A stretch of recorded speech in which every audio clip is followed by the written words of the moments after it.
Hello everyone, this is Hayden Zeiss with Lanacera Investments. This is part 2 of how to vet a syndication sponsor and deal structure. This is your first video. Make sure you check out my other ones that explain what a syndication is, a sponsor, and limited partner. It's going to be really helpful to help you understand an alternative way to invest in real estate. Okay, let's talk about a different subject, the deal structure. All right. This is somewhat of a personal question based on what your income needs are, where you are in retirement, are you approaching retirement? But for me, this is the kind of things that I want to see in a deal structure. First is cash flow. I want the asset to be cash flowing. Now, this sounds like, duh, of course you do, but some projects don't cash flow right off the bat, like development projects. Not to say they're bad investments because they can actually be quite lucrative, but for me, cash flow is king. The next big one is preferred return. I want there to be a preferred return in the deal because this means the sponsors get paid after the investors. It aligns their interests, and if the deal doesn't perform as advertised, the sponsor, they don't get paid. That's a big deal. So next, I want to see conservative underwriting, and I want to understand what that process looks like. Make sure the deal has provided allowances for tenant vacancy, repairs and maintenance, etc. Okay, you've got to understand the worst case scenario, and understand it's not presented in the projections you're seeing.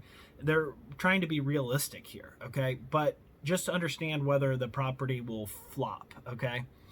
The next you want to understand is fee structure. Take all fees into account because there's so many different ways that fee structures can be.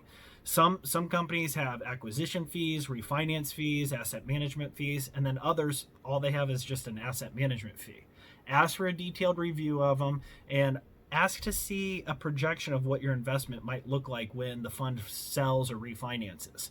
Most companies are going to be able to show you what your investment will look like after a certain period of time.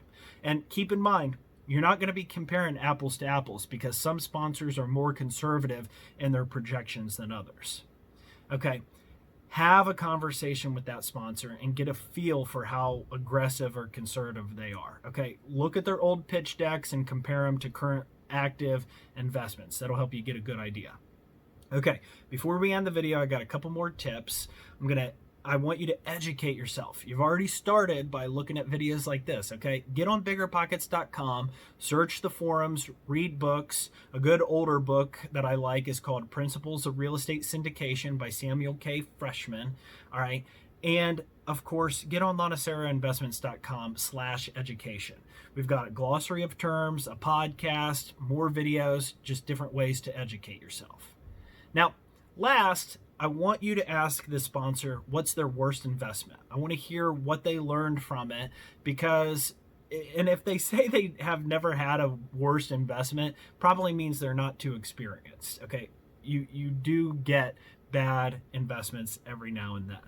Okay, like always, I hope this information helped you and I hope you found it valuable. Make sure you subscribe, and if you want, we've got a newsletter that comes out every month. Let me know and I can get you that.